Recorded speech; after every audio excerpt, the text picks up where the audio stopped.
Hello, angels. How we doing?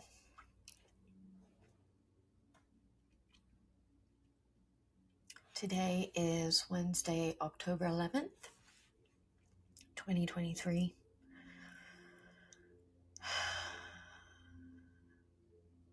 It's rough out there.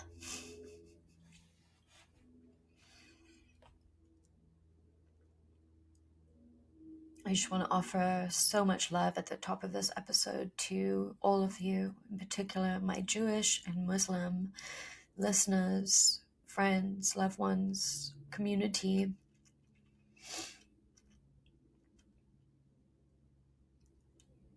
I see you and I love you, and I'm sorry that you have to experience all of this pain.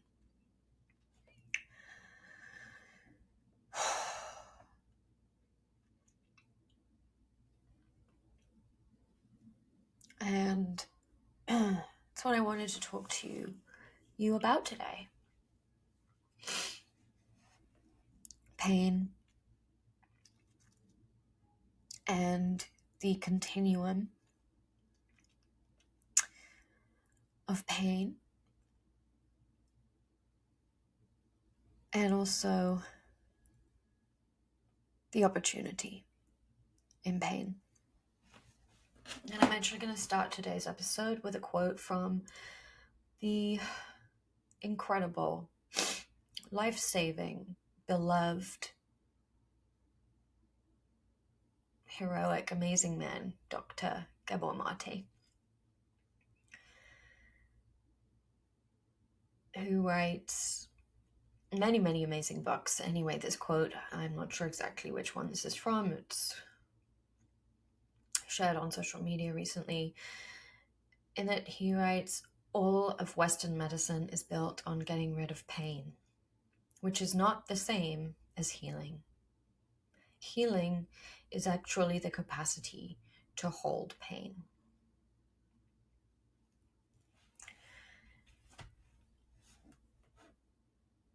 Healing is actually the capacity to hold pain. As we are invited to hold pain for ourselves and for others this week, as Hamas terrorizes Israel and Israel retaliates, as innocent victims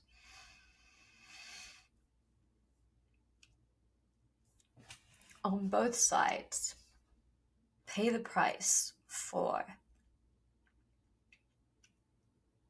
age-old power struggles.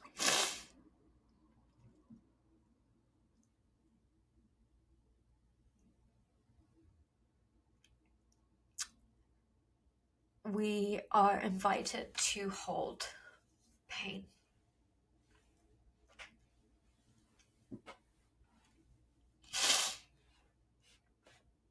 And it's very difficult, very uncomfortable, very painful to hold pain.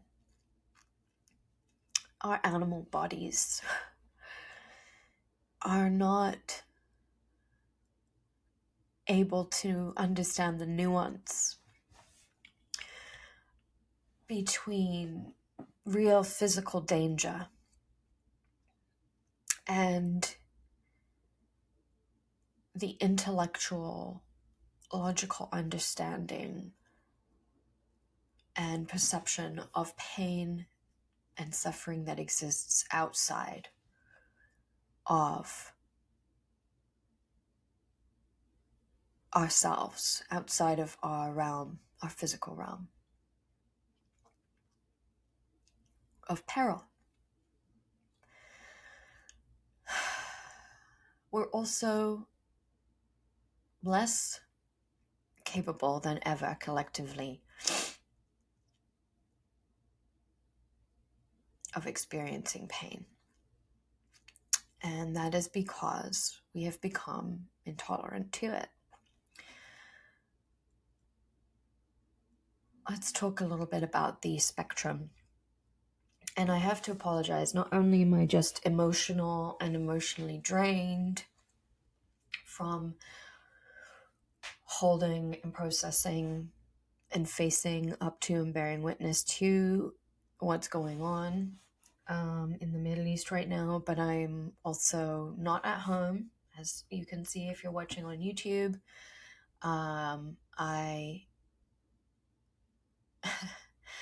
I sat down to record this podcast episode over 2 hours ago. The power went out in my apartment immediately. I drove to this location, which I had not expected to show or announce to you for yet. I'm keeping it under my hat for a little longer. And then I couldn't access the Wi-Fi. And I'm just realizing that I'm going to have to move my car in 45 minutes. So we have this, time is not on our side.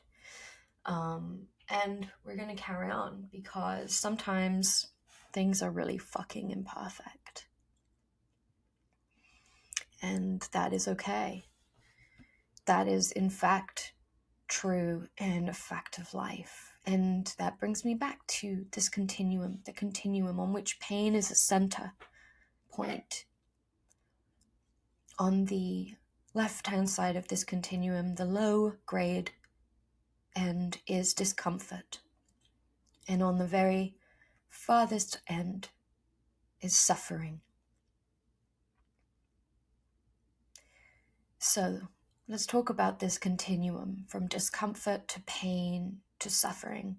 And let's actually really try to define and distinguish between the three, because I believe that one of the problems that we collectively are suffering under, and something that is exacerbating all of our individual and collective ability to move beyond things in life,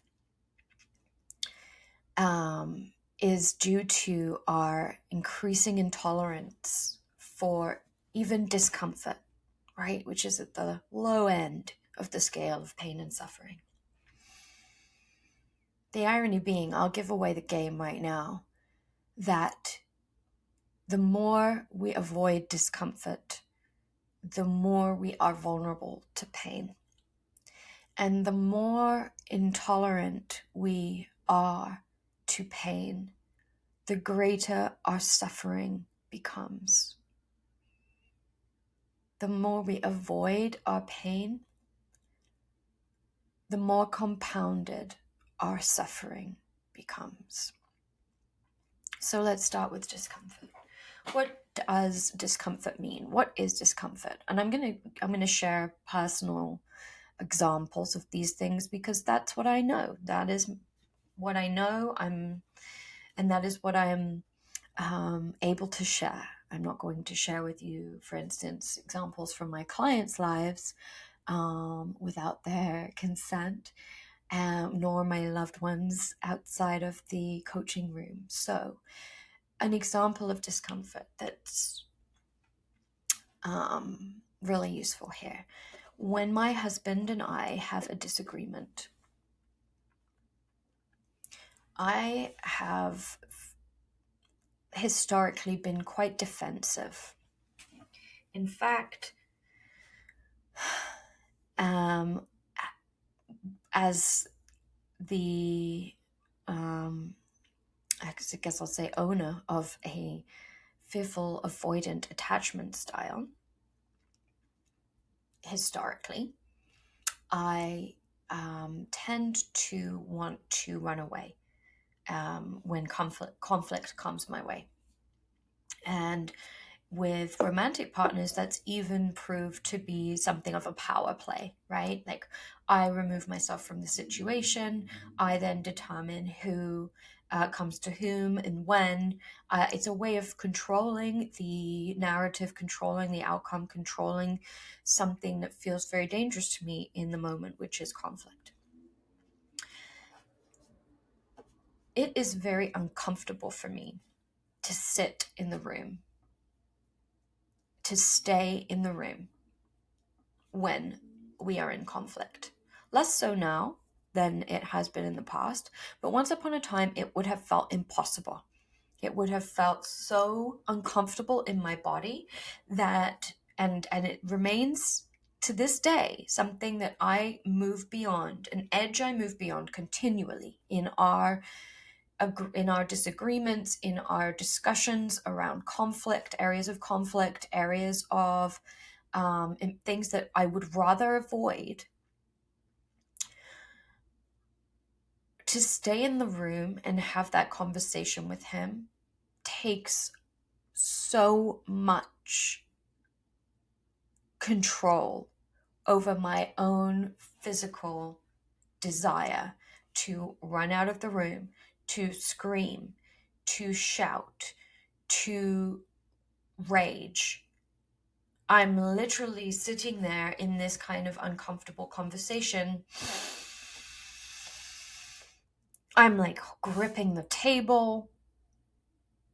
I am breathing deep. Everything in me is fighting the fight to not behave in the way that I once would have behaved, which is to run away, to scream and shout, to rage, shut down, shut him down, deny, make sure that I was in control, make sure that I won the fight, make sure that everybody knows that I'm in the right, that I won the argument. That's my fight in those discussions. We've been together for 10 years and we've come a hell of a long way. And I still face those frontiers, and he can watch me. He sees it happening. It's not that subtle. I'm holding on for dear life. That is uncomfortable. In the moment, it literally feels like I'm going to explode. It literally feels like if I don't discharge my emotional overload, my energetic explosion, I will explode. But my logical mind, my conscious awareness, my better judgment knows that this is not true. And so, despite all of my instinctive desires to run, to bolt, to fight, flee, I stay in the room. I experience the incredibly intense discomfort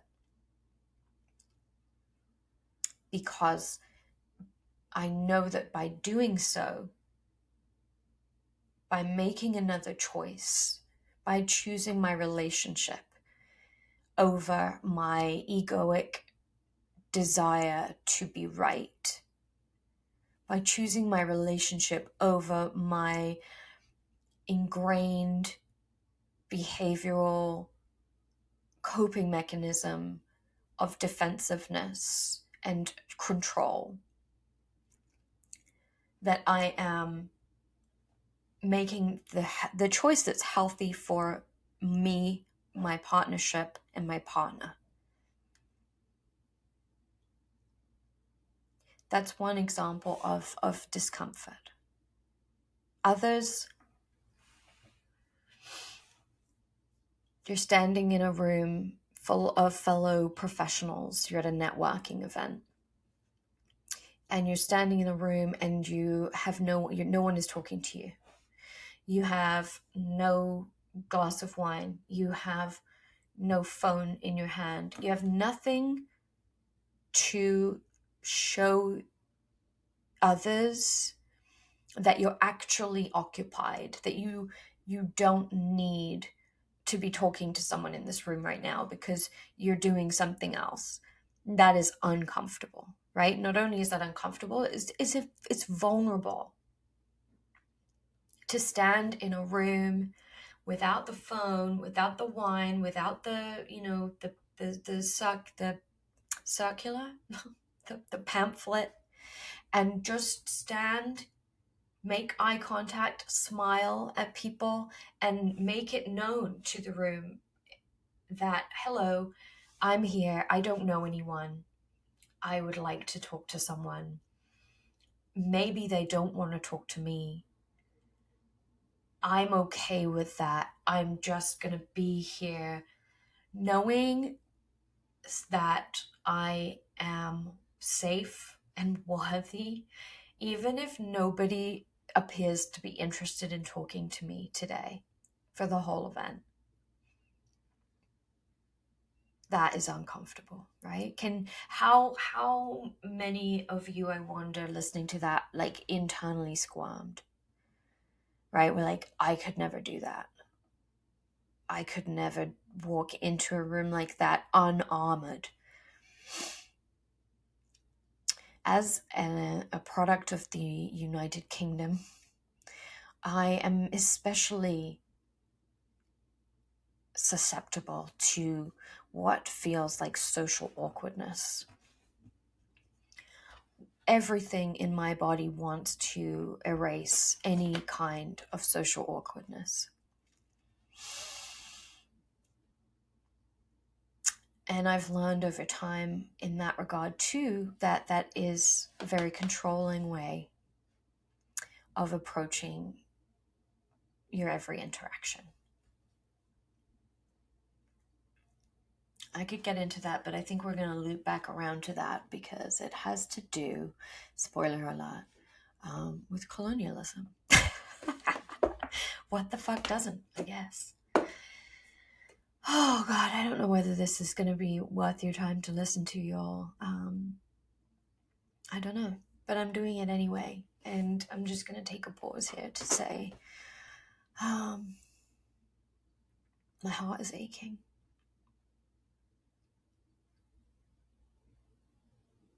My heart is really aching. And if you're listening to this still, your heart is aching too.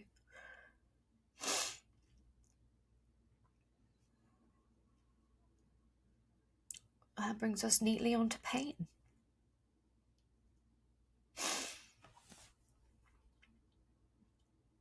Pain is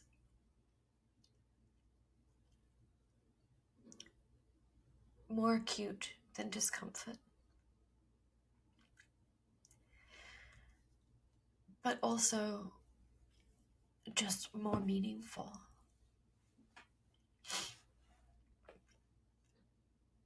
Pain has real implications beyond just us feeling awkward or uncomfortable for a moment. Pain is real. It hurts. It doesn't make us feel awkward or freak out. It makes us sad. It makes us desperate. It makes us humble. Physical pain, emotional pain, spiritual pain is real and deep.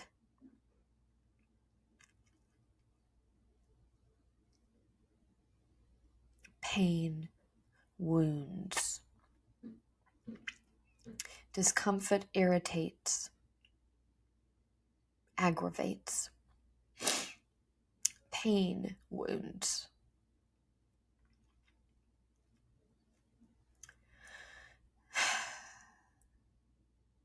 And what do wounds need to do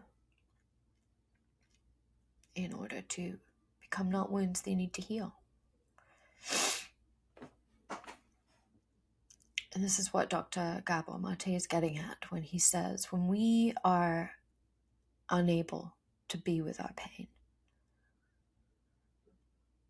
And as a society, we're more medicated than ever for physical pain, for mental pain and anguish.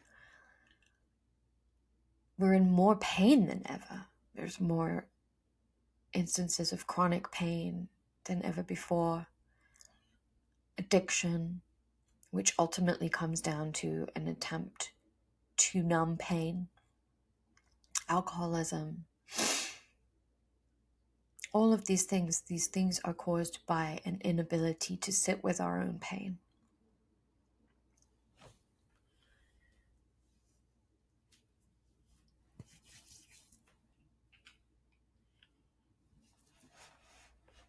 Pain is an invitation.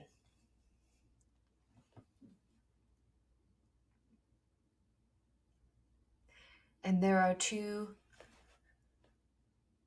responses to that invitation. The first is to accept the invitation. And the second is to ignore it.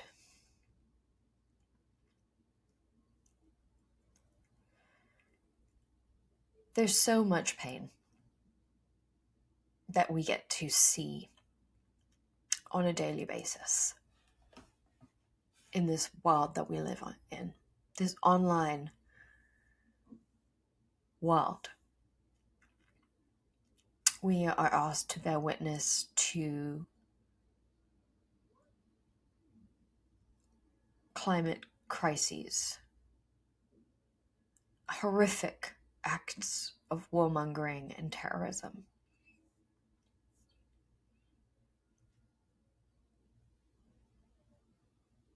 Countless humanitarian crises. It's so much. There is no way to answer every invitation to feel pain on this scale. It's not possible. It would not be constructive either. But when we decline every invitation to feel pain that we have any control over, because there are plenty of times in life where the pain is, there is no option but to RSVP, right? It's here, it's on your doorstep, it's happening, there's nothing you can do about it, the pain is here, the pain is in the house. Then we deal with it. We deal with that pain. We probably bargain first. We probably try to mitigate it, control it, change the outcome. But ultimately, when we are faced with pain and we have no way out, we get through it. And on the other side, we find we've learned something. We find we've grown. This is the case, this is true of every kind of pain. Every brand of pain that exists is an invitation to grow. There are, in fact, and Glennon Doyle says this in Love Warrior, there are only two portals to growth, to expansion, and those are love and pain.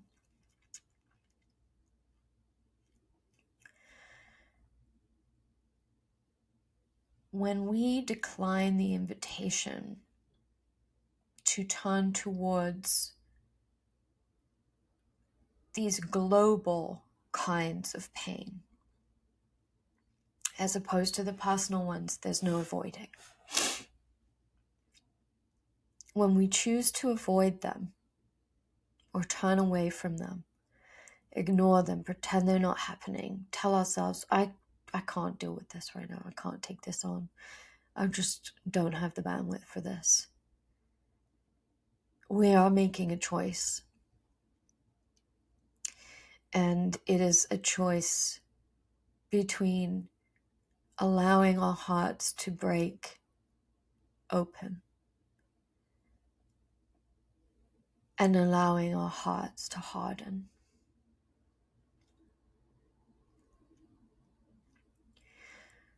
When our hearts break because we allow the truth and the gravity of what is happening in our world to really touch us, it's devastating. It feels dangerous. Uncomfortable is the least of our concerns. It feels devastating. It can feel bottomless. It can feel completely unmooring. And let's face it, capitalism does not allow time for grieving.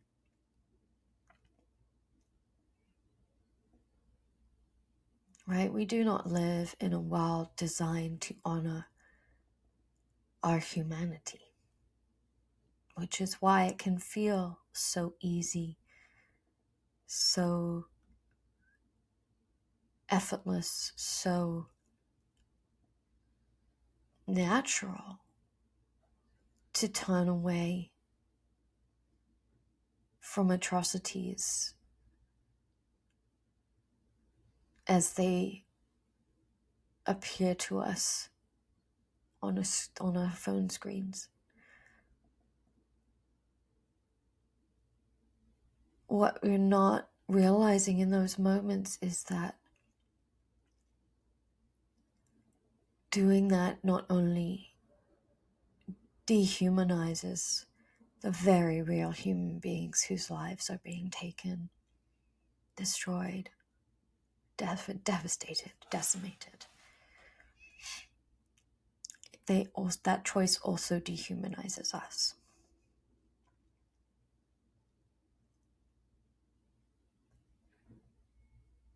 By choosing not to see what's in front of us, we choose not to honor the truth of what's in front of us. And when we do this over and over again, even if you do it because it does break your heart and you just can't take any of that today, the thing is, it doesn't bounce off of you. It doesn't just whiz past you. You don't actually deflect the pain when you make that choice. Instead, you internalize it. You, by denying it, push it down. You embody it. You make it a part of your self, your physical self, therefore your emotional self, your mental body, your energetic body, your emotional body, your physical body. You become a container for this thing that you could not look at. So that instead of turning towards it, allowing it to break your heart, feeling the feelings, including total terror of annihilation by emotion, despair,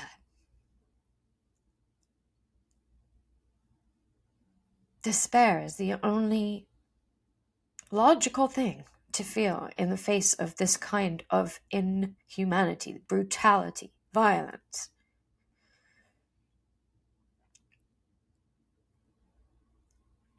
If you cannot feel those things and feel them out, allow yourself to be so human, so vulnerable, that you break in the face of people who cannot be human, who have chosen darkness.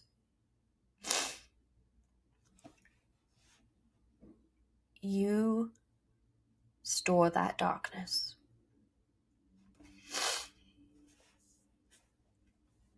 And this is where there is actually a split in the continuum, because pain that is felt transmutes, it alchemizes, it transforms, it moves through you, and it changes you. By choosing to open to and feel heartbroken by another person's pain, you are made more wise, more courageous, more compassionate, more loving, more grateful, more patient, more socially aware and engaged. You become more.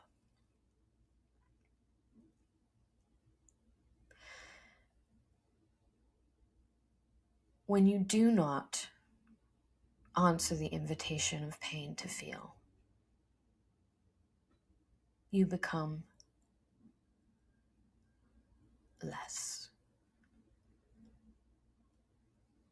Less awake, less alive, less vibrant, less hopeful, less optimistic, less constructive. You become more cynical. You become more disillusioned. You become more hopeless, more powerless feeling. Because those things that you have refused to look at, they've not passed you by. They have embedded themselves in you. And now they are part of the truth of what is real and true about the world. They are not a single example, a single ingredient in the complex mosaic tapestry of this unbelievable life. They become the defining qualities. They become the fundamental foundational truth upon which anything else is haphazardly built. This is where pain becomes suffering. This is where highly sensitive people become nihilists, cynics, misanthropes. Not because they don't care, but because they care, but it terrifies them to actually feel how much they care.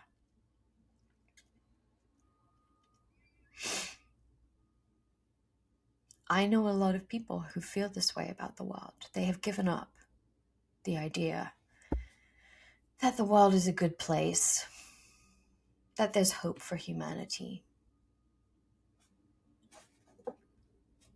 I was that person.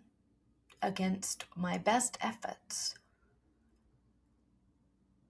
I have battled those kinds of feelings for a very long time.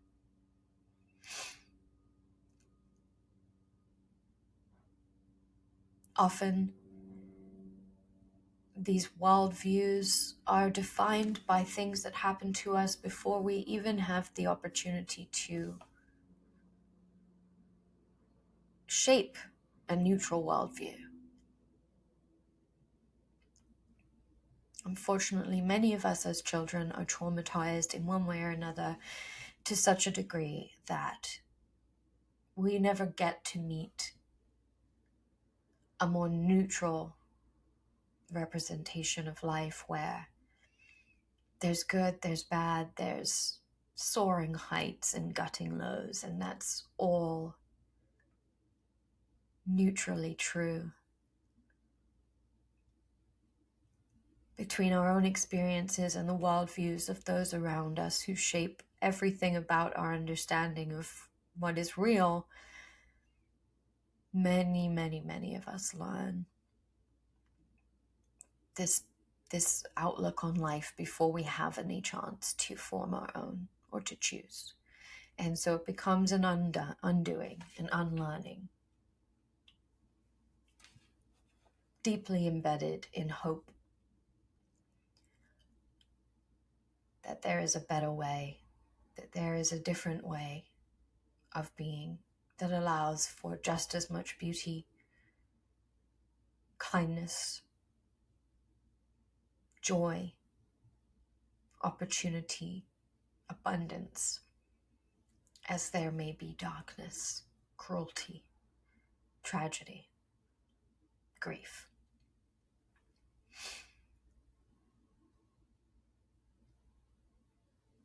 But in order to have one, you must allow for the other.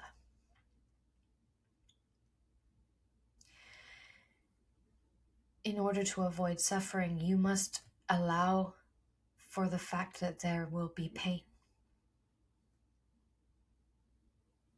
And contrary to your beliefs and your fears, joy is often right on the heels of feeling that pain.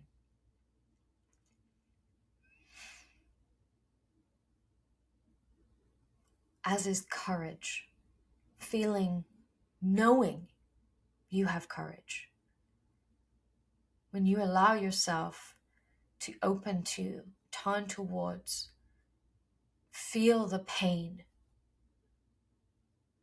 of people halfway across the world who are in that pain right now, when you allow yourself to acknowledge that, to feel that, feel it as it feels true for you in your body, you are courageous.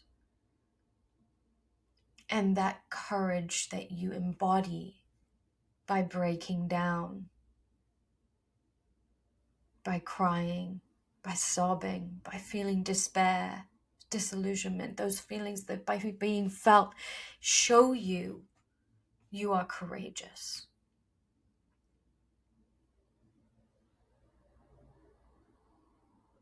You have experienced your own integrity.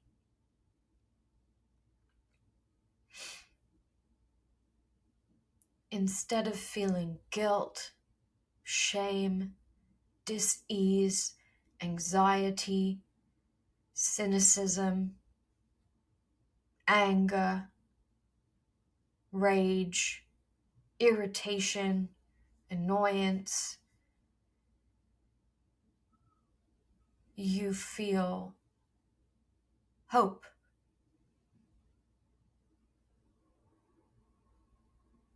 Because if you can face even just a fraction of the pain of others, because you know that it's right and human and good to do so and survive, there's so much space for so much more. You're showing yourself you're capable. You're showing yourself you're brave. You're showing yourself that human beings hold the keys to their own redemption.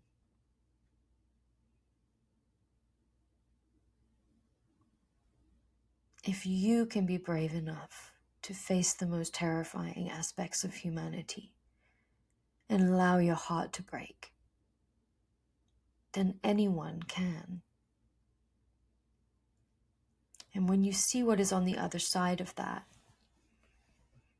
more love, more compassion, more kindness, patience,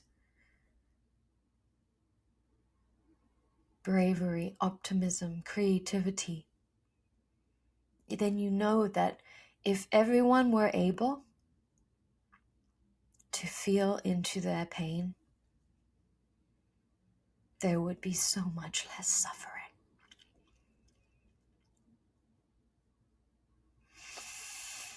And there would be so much more good.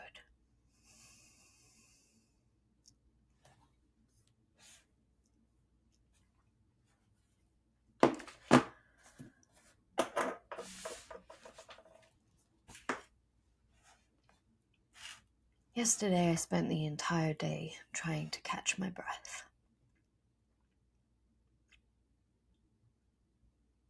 Reading updates, seeing videos.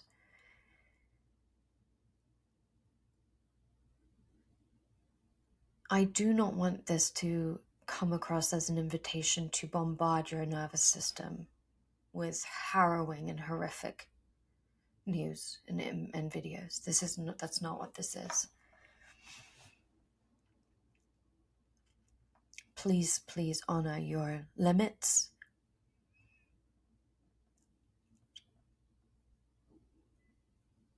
And let's talk for a little bit on the window of tolerance before I run and move my car. Whatever your window of tolerance for discomfort and for pain has been, is a good indicator of how you're going to feel when you expose yourself to things of this nature with an intention to feel your feelings around them. So this is not an invitation to go from avoiding all bad news cycles to bombarding yourself with all of the news of the world. No. That is just a way to re-traumatize yourself. What we want to do is build our capacity for all sensation, right? Because just as we have this continuum, this spectrum from discomfort to suffering, the longer continuum is from joy to despair, let's say. Those are probably not the most superlative of all, but you get the idea. The more you can allow yourself to feel into despair, the more joy will also be able to fill you. This is a nervous system capacity. This is a question of nervous system capacity. How much can you hold? How much sensation of any kind can you hold? If you can, let's measure it in cups, seeing as I bake. If you can take 2 cups of sadness, you can take 2 cups of happiness. For just the most simple children's book way of putting it. If you can take 5 cups of sadness, you can take 5 cups of happiness. Right? The more you can build your muscle of experience in one area, the more you build your capacity to feel and to hold and to stay regulated in all capacities. Why is this desirable? Aside from the fact that it allows you to feel more joy, fun, lightness, compassion, optimism, excitement, instead of just feeling dead, numb, cynical, dry, gray, it's also incredibly liberating to be able to face a more numerous variety of situations in life with equanimity. Right? Say you have a difficult day at work. If you have a low capacity for difficult things, it might mean that you don't go into work the next day. You have a slight disagreement with one of your colleagues or your boss, some friction, you don't go into work the next day because you're avoidant, you're triggered, you're feeling sorry for yourself, you hate your job now anyway, you don't want to go there, you don't really want that job, maybe you don't go the next day. Then by the time you go in, you're in the shit, right? Like you're now, something that was small has become much bigger. It's put on your performance, your position within the team at risk, under question,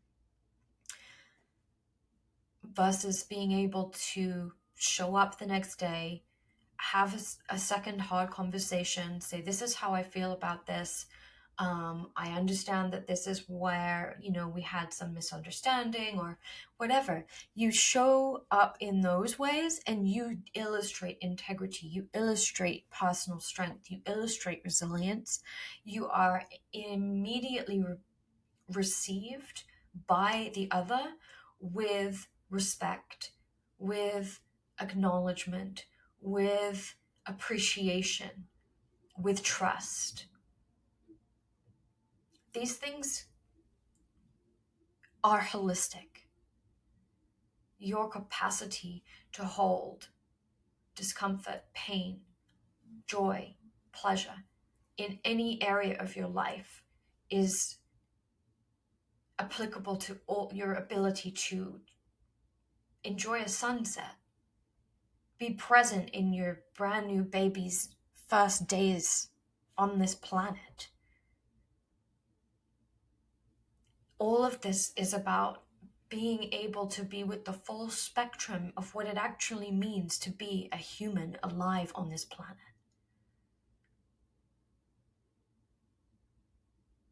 It takes a lot. It asks a lot. But the difference between saying yes to that invitation and saying no, ultimately to its extreme, equates in the difference between being a leader in the name of human goodness, hope, optimism, and salvation on this planet, or being a heartless leader of a terrorist organization.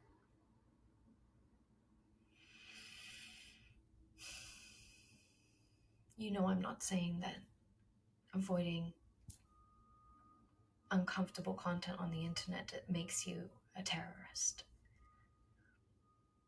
But it truly does strip you, and therefore everyone on this whole planet,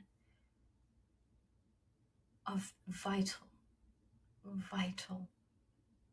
humanity. The only way we are going to change this world in the ways that it needs to be changed is by opening to this pain, letting it in, letting it teach us, letting it show us. What's happening in Gaza and in Israel is horrific. And my God, I hope that we feel this pain.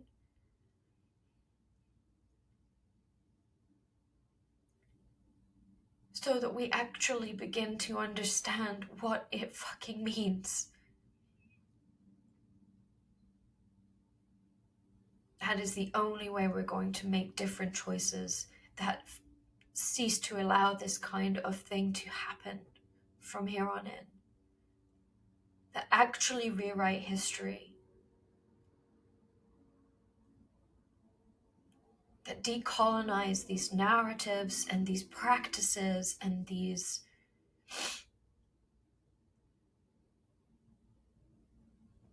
constant power plays.